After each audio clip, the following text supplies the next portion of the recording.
السلام علیکم ګرانو دوستانو. نن به زه تاسو ته یو ډېر د خوشحالۍ خبر درکړم چې دغه د افغانستان او د نیدرلینډز چې کومه د 350 اوریزو لوبو سیریز کوم ترسره کیدونکی ده دغه که خیلی لایف هم نشر کیږي او بل به زه تاسو ته د افغانستان هغه لوبډله به وښیم کوم به چې نیدرلینډ سره په دغه سیریز کې لوبه ترسره کوي.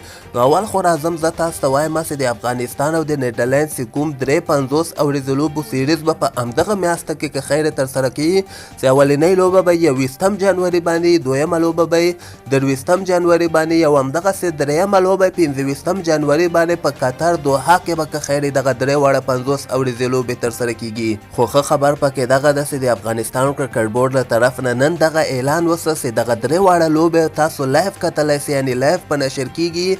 ملي تلویزیون چې کوم د افغانستان دغه کې به دغه درې واړه لوبې موږ او تاسو لایف هم کتلی سو.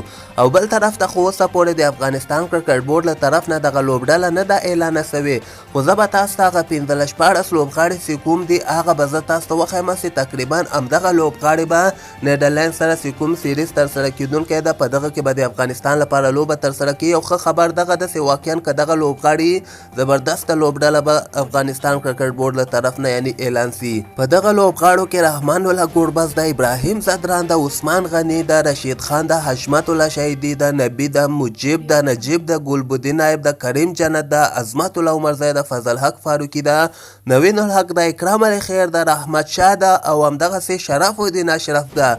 دغه 14 لوبغاړي به وایي د افغانستان کرکټ بورډ له طرف نه هم اعلان سي. حالانکې دغه کنفرم نه دي، ماته چا رالیږلي وو، نو ما غوښتل چې زه تاسو سره شریک کړم.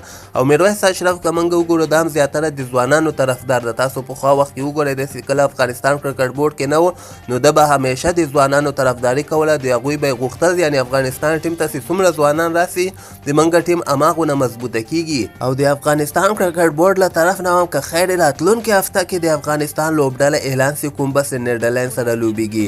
خپل نظر لاندې ما سره په کمنټ کې حتما شریک کړئ او همدغسې تازه خبرو لپاره تاسو دغه چینل هم در سره سبسکرایب کولی سئ.